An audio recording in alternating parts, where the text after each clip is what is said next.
Welcome to news alerts. అల్పపీడన ప్రభావంతో భారీగా వర్షాలు కురవడంపై ప్రభుత్వ యంత్రాంగం అప్రమత్తమైంది.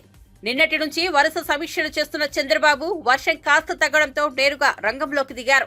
విజయవాడ గవర్నర్ పేటలోని డిజాస్టర్ మేనేజ్మెంట్ కార్యాలయానికి చేరుకుని వరదలు, వర్షాల గురించి ఆరా తీశారు. జియాలజిస్టులు ఆయనతో మాట్లాడారు. వరద ఉధృతి ఎక్కడెక్కడ ఉన్నది అనే విషయాలపై ఆరా తీశారు. రిజర్వాయర్లు కూడా పెట్టి ఏ విధంగా మీరు రెగ్యులేట్ చేస్తున్నారో ఫ్లో ఆఫ్ వాటర్ కూడా పెడితే they will have an idea how much water you are having, what is the question you are creating there, how much water is flowing.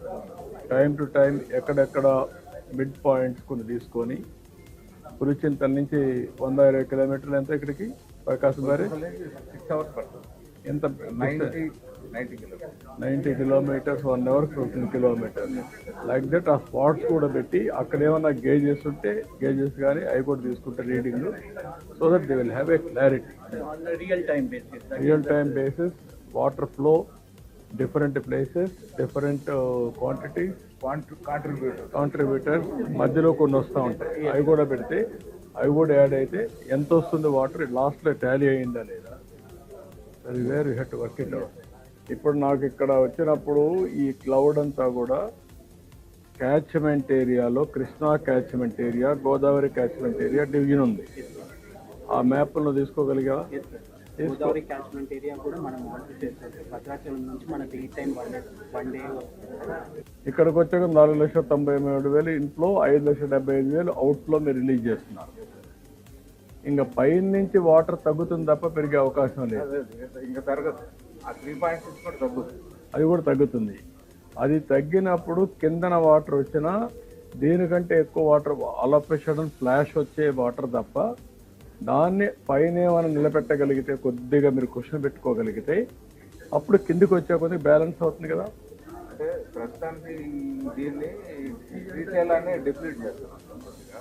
ఒక 2 TMC ఒక 1 అడుగు డిప్లీట్ చేయాలి. నా ఉద్దేశం అది కాదు. ఇక్కడ వర్షం పడిపోయింది, ఈ వాటర్ వచ్చేస్తుంది. ఈ వాటర్ ఎంత టైంలో వస్తుందో క్యాలిక్యులేషన్ అవసరం. ఈ వాటర్ వచ్చేసినప్పుడు పైనుండే వాటర్లో తక్కువే రిలీజ్ చేస్తే పులిచెంతల నుంచి, నాగార్జునసాగర్ నుంచి ఈ వాటర్ ఎవాక్యువేషన్ అయిపోతుంది. అప్పుడు అది రిలీజ్ చేసుకోవచ్చు ఎంతకాలం తర్వాత. ఆ రెండు బ్యాలెన్స్ చేయండి అంటున్నారు. పొద్దున కూడా నాగార్జునసాగర్ స్టాఫ్తో మాట్లాడాను, శ్రీశైలం వాళ్ళతో కూడా మాట్లాడాను.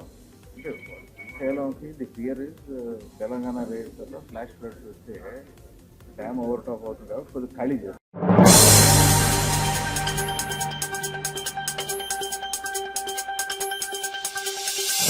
సింగనగర్ లో వరద ఉధృతి ప్రాంతాన్ని ఆంధ్రప్రదేశ్ రాష్ట్ర ముఖ్యమంత్రి నారా చంద్రబాబు నాయుడు పరిశీలించారు.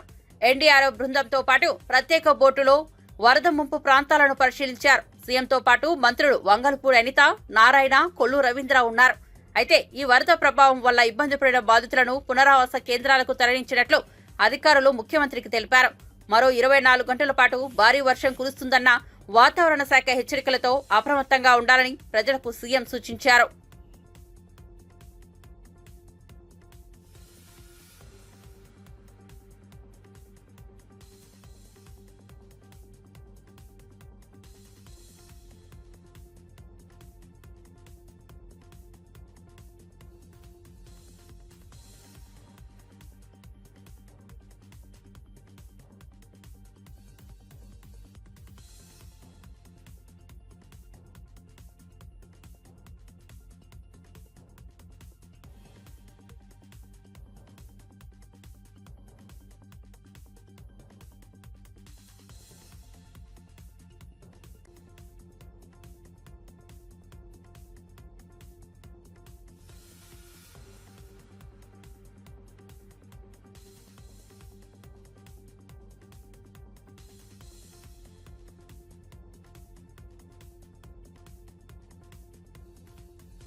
రాష్ట్రంలో భారీ నుంచి అతి భారీ వర్షాలు కురుస్తున్నాయి. మరో 2 రోజుల పాటు అతి భారీ వర్షాలు కురిసే అవకాశం ఉంది. అయితే ఈ సందర్భంగా మంత్రి పొంగులేటి శ్రీనివాసరెడ్డి మాట్లాడుతూ అధికారులు సెలవులు పెట్టొద్దన్నారు. స్థానిక పరిస్థితుల మేరకు స్కూల్స్ సెలవులు ప్రకటించాలని కలెక్టర్లకు ఆదేశాలు జారీ చేశామన్నారు. ఖమ్మంలో నాకు కావాల్సిన ఓ ముస్లిం కుటుంబం వరదల్లో చిక్కుకుందని వారిని రక్షించేందుకు అన్ని ప్రయత్నాలు చేస్తున్నామన్నారు మంత్రి పొంగులేటి. హైదరాబాద్ కు భారీ వర్ష సూచన ఉందని, అత్యవసరమైతే తప్ప ప్రజలు బయటకు రావద్దన్నారు. వరద భారీగా వస్తోంది, ప్రకృతి సహకరించడం లేదు. ఎన్డీఆర్ఎఫ్ బృందాలు రంగంలోకి దిగి సహాయక చర్యలు చేపడుతున్నాయన్నారు. ఇంకా ఒక 31-32 మంది ఆ స్కూల్స్ లో ఉన్నారు. స్కూల్ బిల్డింగ్ మీద ఉన్నారు. వాళ్ళని సేవ్ చేయడానికి ఇప్పుడే టీము కూడా వెళ్ళింది, రిస్క్ టీము. వాళ్ళని సేవ్ చేసే కార్యక్రమం చేస్తున్నాం. అదే రకంగా పాలేరుకు డౌన్ లో ఒక బ్రిక్స్ చేసుకునే కార్మికుడు ఉంటాడు. తను, తన భార్య, తన కొడుకు ఉదయం నుంచి ఆ పూరింటి పైన నిలబడి ఉన్నాడు. ఒక పక్క నుంచి వరదతో అది కొలాప్స్ అవుతూ వస్తుంది. హెలికాప్టర్ల కోసం అటు నేవీ నుంచి ట్రై చేశాం. ఇక్కడ హైదరాబాద్ లోని ఎయిర్ క్రాఫ్ట్ కోసం ట్రై చేశాం. ఎక్కడ చేసినా ఈ వాతావరణం అనుకూలకి సంబంధించిన హెలికాప్టర్ కూడా టేక్ ఆఫ్ తీసుకునే పరిస్థితిలో లేదు. వాళ్ళని కూడా ఇప్పటి వరకైతే సేఫ్ గా ఉన్నది. భగవంతుడి దయతో వాళ్ళు కూడా సేఫ్ గా ఉండాలని మనస్ఫూర్తిగా నేను కోరుకుంటున్నా. అక్కడ ఉన్న యంత్రాంగం కూడా వాళ్ళని కాపాడే పనిలో ఉన్నారు.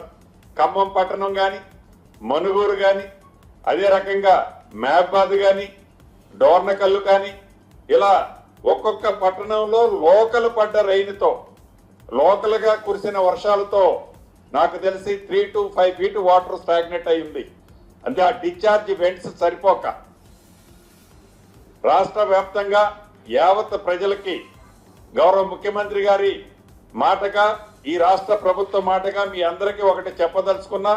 రేపు సాయంత్రం వరకు ఏవైతే అతి భారీ వర్షాలు కురవబోతుందో దీనివల్ల ప్రజలు బయటికి రావద్దని, అప్రమత్తంగా అధికారులంతా ఉండాలని, ఏ ఒక్క అధికారికి సెలవు శాంక్షన్ చేయొద్దని, అదే రకంగా ఏదైతే ఎక్కడైనా ఎవరైనా చిక్కుకొని ఉంటే, ఎవరికైనా ఇబ్బంది ఉంటే యంత్రాంగంతో పాటు కాంగ్రెస్ కార్యకర్తలంతా కూడా అలర్ట్ గా ఉండి ప్రజలకి అసౌకర్యం కలగకుండా ఉండే విధంగా కాపాడాల్సిన బాధ్యత మన మీద ఉంది. కాబట్టి కార్యకర్తలందరూ కూడా అలర్ట్ కావాలని పార్టీ పక్షాన, ప్రభుత్వ పక్షాన నేను అభ్యర్థిస్తున్నాను.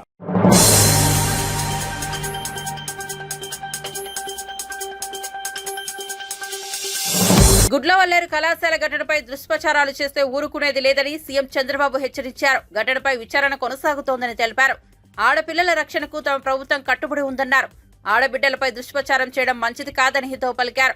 అనుమానం ఉన్న వారి ఫోన్లు, కంప్యూటర్లు తనిఖీ చేసి బాధ్యులపై కఠిన చర్యలు తీసుకుంటామన్నారు. ఘటనపై ఆధారాలుంటే పోలీసులకు ఇవ్వాలని చంద్రబాబు సూచించారు. గుడ్లవల్లేరులో జరిగిన సంఘటన చాలా బాధాకరం. ఏ విధంగా జరిగింది నేను డెప్త్కి వెళ్ళడం లేదు. కానీ ఈ రాష్ట్రంలో ఆడబిడ్డలకు రక్షణ కల్పించాలి. ఎక్కడైనా సరే, ఎవరైనా సరే ఆడబిడ్డల్ని అవమానించే విధంగా ప్రవర్తించడం కానీ, అనుమానం వచ్చే విధంగా చర్యలు కానీ ఈ ప్రభుత్వంలో ఉండవు. ఏదున్నా నివృత్తి చేసే బాధ్యత మాది. నేను జరిగినప్పటి నుంచి నేను ఫాలో అవుతున్నాను. ఎప్పటికప్పుడు నేనే మనుషులు పంపించి, ఇక్కడి నుంచి టీములు పంపించి ఎంక్వైరీ చేయించాను. నిన్న కూడా ఒక మహిళా ఆఫీసర్, పిల్లలు ఎమోషన్లో ఉన్నారు. ఎమోషన్లో ఉన్నప్పుడు ఆ డిస్టర్బెన్స్లో ఉండి ఏ విధంగా వాళ్ళ మనోభావాలు దెబ్బతిన్నాయి, ఇలాంటి ఎవరు క్రియేట్ చేశారు అనేది వేరే విషయం. ఎమోషనల్ డిస్టర్బెన్స్ ఉన్నప్పుడు మనం కూడా వాళ్ళని కాన్ఫిడెన్స్ తీసుకొని జరిగితే వాళ్ళని నిర్మోహమాటంగా యాక్ట్ చేయడం, జరగకపోతే మనం వాస్తవాలు చెప్పడం. ఇవన్నీ చేయాలంటే ఓపిక ఉండాలా, ప్రాపర్ మెకానిజం ఉండాలా. ఈ రెండు లేకుండా ఇష్ట ప్రకారం చేయడం కరెక్ట్ కాదు. నేను కొన్ని మంది చూశాను, ఇష్టానుసారంగా 300 వీడియోలు తీసేశారు, లేకుంటే ఫోన్లు అంతా చేశారు. ఏదో మొత్తం హాస్టల్స్ రాష్ట్రం అంతా ఇది తిరిగిపోతా ఉంది. బుద్ధి జ్ఞానం మీకు కూడా ఆడబిడ్డలు ఉంటే మారిపోవచ్చు. కొంచెమైనా విజ్ఞత ఉండాలి మీకు. ఎక్కడైనా సరే నీ దగ్గర ఎవిడెన్స్ ఉంటే ఇవ్వాలి, నీకు తెలిస్తే చెప్పాలి. తెలియకుండా కావాలని దుష్ప్రచారం చేయడం చాలా నేరం. ఆడబిడ్డల శీలాన్ని కూడా తాకట్టు పెట్టే విధంగా, లేకుంటే అవహేళన చేసే విధంగా చేయడం కరెక్ట్ కాదు. దీన్ని చాలా తీవ్రంగా ఖండిస్తున్నా, గర్హిస్తున్నా, హెచ్చరిస్తున్నా. మంచిది కాదని కూడా చెప్తున్నా. దానికి ఏ విధంగా చేయాలో మేము ఆలోచిస్తాం. కానీ ఇన్సిడెంట్ కాడికి వచ్చేప్పుడు మాత్రం నేను ఎవ్వరితో కాంప్రమైజ్ కాం. ఢిల్లీలో కూడా మేము మాట్లాడాం. సిఈఆర్టీ ఉంది, కంప్యూటర్ ఇంజనీరింగ్ రెస్పాన్స్ టీమ్. సిఈఆర్టీతో మాట్లాడి అక్కడ senior scientist one mister Sharma SS, ఇంకొక విద్యాసాగర్ సైంటిస్ట్, సిఏడిసి నుంచి కూడా centre for development of advanced computing నుంచి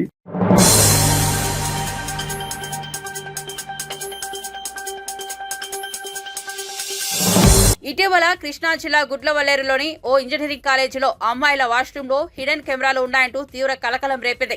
దీనిపై స్పందించిన రాష్ట్ర ప్రభుత్వం వెంటనే ప్రత్యేక పోలీస్ బృందాన్ని పంపించి హాస్టల్లో అణువణువు తనిఖీలు చేపట్టి అక్కడేమీ లేదని తెలిసింది.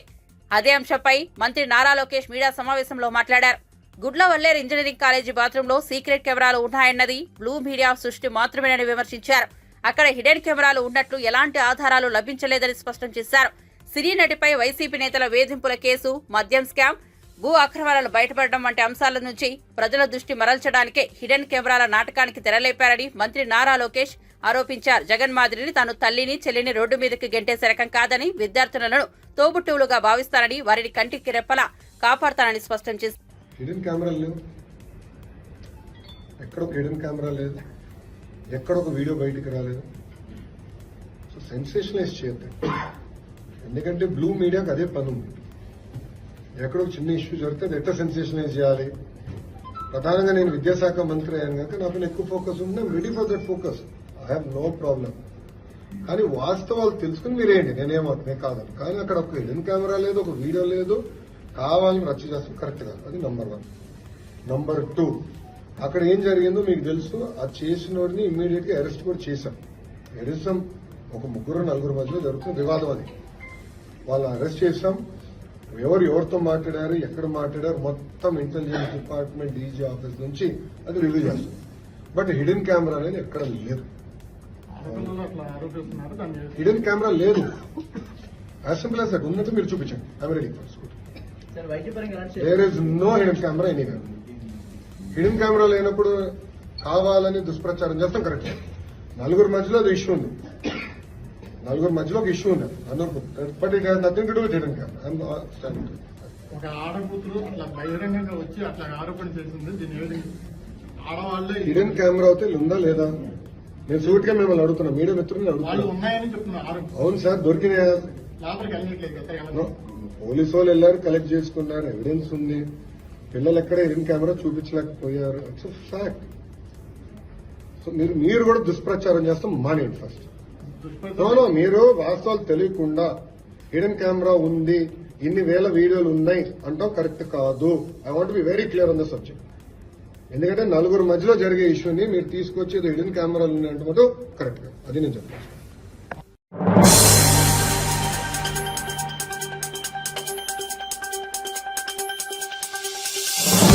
ముఖ్యమంత్రి రేవంత్ రెడ్డి గురించి మొత్తం తనకు తెలుసునని, కానీ తాను వ్యక్తిగతంగా వెళ్లబోరని మల్కాజ్గిరి ఎంపీ ఈటెల రాజేందర్ వ్యాఖ్యానించారు. సీఎం రేవంత్ రెడ్డి హైడ్రా పేరుతో డ్రామా ఆడుతున్నారని విమర్శలు చేశారు. నాంపల్లి బీజేపీ రాష్ట్ర కార్యాలయంలో ఆదివారం నిర్వహించిన మీడియా సమావేశంలో ఆయన మాట్లాడారు. హైడ్రా సమాజ హితం కోసం కాదని ఆయన పేర్కొన్నారు. తెలంగాణ రాష్ట్రం ఇప్పుడే ఏర్పడినట్లు, తానే కొత్త సీఎం అన్నట్లు రేవంత్ రెడ్డి వ్యవహరిస్తున్నారని ఈటెల చురకలందించారు. గతంలో అన్ని అనుమతులు ఇచ్చిన తర్వాత పేద ప్రజలు ఇల్లు కట్టుకున్నారని రాజేందర్ గుర్తు చేశారు. ఎన్ కన్వెన్షన్ ఒకటి కూల్చి పెద్దలు కూడా కూలుస్తున్నారని చెప్పుకొస్తున్నారన్నారు. హైడ్రా పేద ప్రజల ఇళ్లకు నోటీసులు ఇస్తోందని, ఆల్వాల్లో 56 ఏండ్లుగా ఉంటున్న 200 మందికి నోటీసులు ఇచ్చి హైడ్రా చిచ్చు పెట్టిందని ఆయన పేర్కొన్నారు.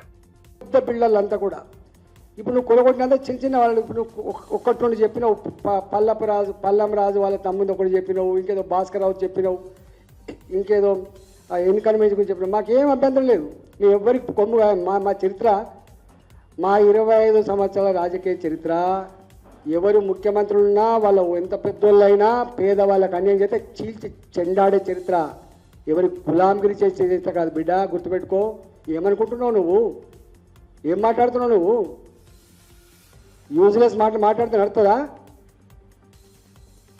ఇవాళ మేము అంటున్నాం చిన్నలే ఎక్కడో అమ్ముకొనిపోయా, ఎవడో బిల్డర్ కట్టే ఇవాళ మామూలు 5,000 రూపాయలకు 10,000 రూపాయలకు ఎవ్రీ మంత్ ఈఎంఐ కట్టుకుంటున్నాను నువ్వు కూల్ చేస్తా అంటున్నావు. ఏం నీ జాగిరా?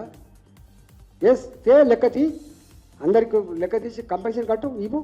నేను మన మూసినది ప్రక్షాళన ముందు మొట్టమొదటి చేయాల్సిన పని నువ్వేదో 15,000 ఇళ్ళు 20,000 ఇళ్ళు ఉన్నాయని చెప్పినావు. వాళ్ళకు పూర్తి స్థాయిలో ఇల్లు ఇచ్చిన తర్వాతనే రిప్లేస్మెంట్ చేయాలి, లేకపోతే మొత్తం కూల్చేస్తాం. ప్రభుత్వం దగ్గర పోలీసు ఉండొచ్చు, ప్రభుత్వం దగ్గర దౌర్జన్యం ఉండొచ్చు, కానీ ప్రజలు తలుచుకుంటే నువ్వు చిన్నవాడు అనే విషయం మర్చిపోకు. నేను అంటున్నా ఆ గవర్నమెంట్లో ఇవాళ సీనియర్ మంత్రులు ఉన్నారు, మరి ఆ ప్రభుత్వంలో ఆ పార్టీలో కార్యకర్తలు నాయకులు ఉన్నారు, వాళ్ళకు కూడా అర్థమవుతుంది. మరి ఇవంతా జరుగుతుంటే రేవంత్ రెడ్డి గారే మొత్తం మీద చేస్తున్నానని చెప్పి అనుకుంటే, ధర్మాన్ని మోసేది ఆయన్నే అని అనుకుంటే మరి మీకు కర్మ, దానికి ఎవరేం చేయలేం. కానీ నేను 4 డిమాండ్ చేస్తున్నా. పేదల ఇళ్లను కూల్చివేస్తే ఖబర్దారని చెప్పి హెచ్చరిస్తున్నా. ఎవరి ఇల్లు కూల్చేయడానికి ప్రయత్నం చేసినా మొట్టమొదటిగా వాళ్ళకి నోటీసులు ఇవ్వాలి, వాళ్ళకి టైం ఇవ్వాలి, చట్టబద్ధంగా చేసుకోవాలి తప్ప ఇంకా చేయదు. 1,00,000 కోట్ల అప్పిచ్చిన బ్యాంకు కూడా వాడు దురాలు తీసి ఎగబెడతా అంటే దానికి ఒక ప్రాసెస్ ఉంటుంది, ఒక 6 నెలల ప్రాసెస్, 7 నెలల ప్రాసెస్ ఉంటుంది. ఉరి శిక్ష పడ్డం కూడా చివరి కోరిక ఉంటుంది. అవి జరగకుండా కనుక చేస్తే మంచిది కాదు. తప్పకుండా భారతీయ జనతా పార్టీ కోర్టు మెట్లెక్కుతుంది, కోర్టులో న్యాయం కోరుతుంది. భారతీయ జనతా పార్టీ ప్రజల పక్షాన ఉండి ఉద్యమాలు చేస్తుంది.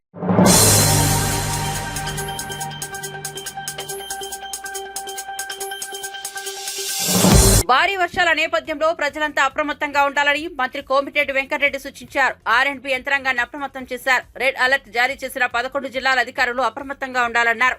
దెబ్బతిన్న రోడ్లను వెంటనే తాత్కాలిక మరమ్మతులు చేపట్టాలని సూచించారు. తెగిపోయేందుకు అవకాశం ఉన్న చెరువులు, కుంటల వద్ద తక్షణ రక్షణ చర్యలు చేపట్టాలని కోరారు. ఎక్కడ ఏ చిన్న ఇబ్బంది జరగకుండా పగడ్బందీగా చర్యలు చేపట్టాలని ఆదేశించారు. జిల్లాల వారీగా టోల్ ఫ్రీ నెంబర్లను ప్రజలకు అందుబాటులో ఉంచాలని, వరద ప్రభావిత ప్రాంతాల్లో పర్యటించాలని కలెక్టర్లను కోరారు. గత 2 రోజులుగా తెలంగాణ యావత్తు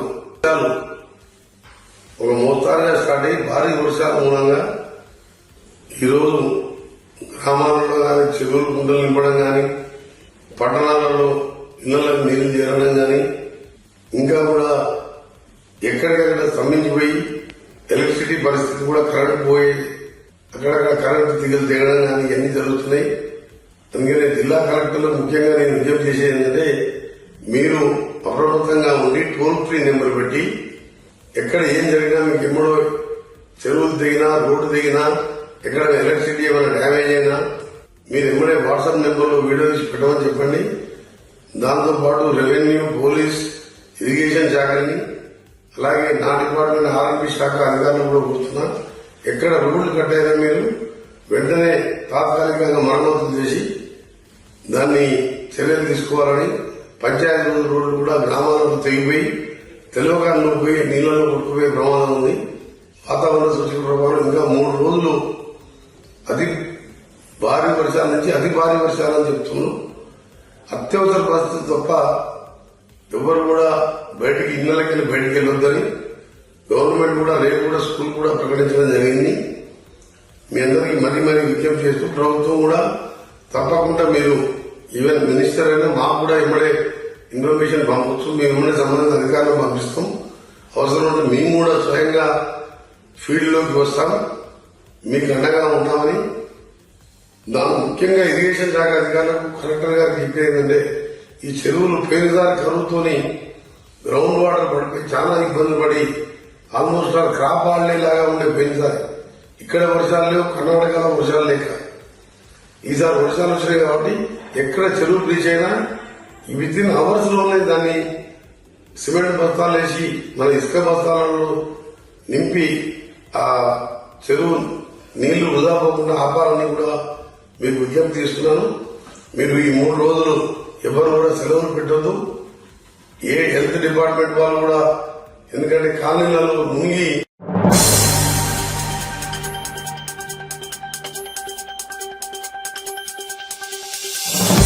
భారీ వర్షాలతో తెలుగు రాష్ట్రాల్లోని పలు ప్రాంతాలు జలమయమయ్యాయి. విజయవాడ, హైదరాబాద్ జాతీయ రహదారిపై ఐతవరం గ్రామం వద్ద వరద ఉధృతి పెరగడంతో రాకపోకలకు తీవ్ర అంతరాయం ఏర్పడింది. జగ్గయ్యపేట మండలం గరికపాడు వద్ద జాతీయ రహదారిపై వంతెనకు ఆనుకుని పాలేరు ప్రవహిస్తోంది. క్రమంగా నీటి మట్టం పెరగడంతో ఇప్పటికే పొలాలు నీట మునిగాయి. సమీప గ్రామాల ప్రజలు తమ నివాసాల్లోకి నీళ్లు వస్తాయని ఆందోళన వ్యక్తం చేస్తున్నారు.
బంగాళాఖాతంలో ఏర్పడిన వాయుగుండం ప్రభావంతో ఏపీ, తెలంగాణ రాష్ట్రాల్లో వర్షాలు దంచి కొడుతున్నాయి.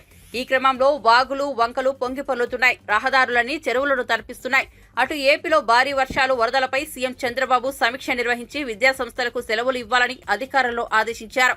తెలంగాణలో కూడా భారీ వర్షాల నేపథ్యంలో సీఎం రేవంత్ రెడ్డి విద్యాసంస్థలకు సెలవు ఇవ్వాలని ప్రకటించారు. ఈ క్రమంలో కుండపోత వర్షాలు, వరదలకు తెలుగు రాష్ట్రాలు వణికిపోతున్నాయి. రోడ్లు, లోతట్టు ప్రాంతాలు జలమయమయ్యాయి. ఈ క్రమంలో ముందు జాగ్రత్తగా 2 రాష్ట్ర ప్రభుత్వాలు స్కూళ్లకు సెలవు ప్రకటించాయి. తొలుత ఆయా జిల్లాల కలెక్టర్లు సెలవు ఇవ్వగా తాజాగా సీఎంలు చంద్రబాబు, రేవంత్ అధికారికంగా ప్రకటించారు. ప్రభుత్వ, ప్రైవేటు విద్యాసంస్థలు తప్పనిసరిగా సెలవు ఇవ్వాలని, లేదంటే కఠిన చర్యలు తప్పవని హెచ్చరించారు.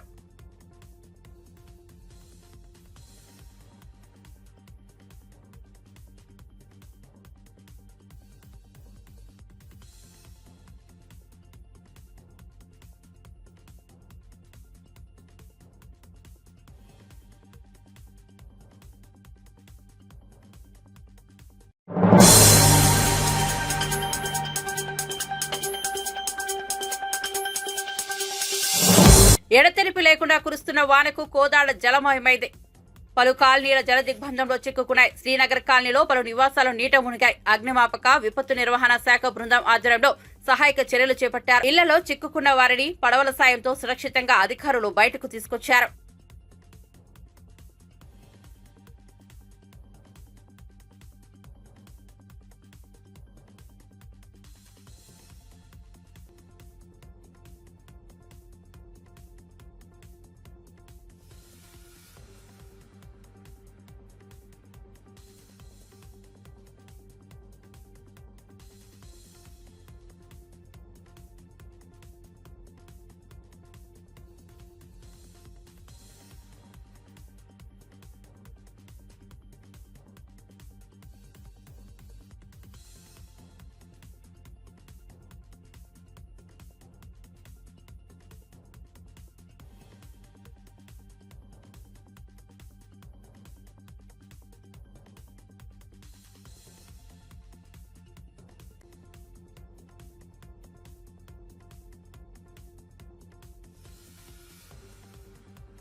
తిరుమల శ్రీవారిని సినీ నటి హన్సిక దర్శించుకున్నారు. ఆదివారం వీఐపీ ప్రారంభ విరామ దర్శన సమయంలో ఆమె స్వామివారి సేవలో పాల్గొన్నారు.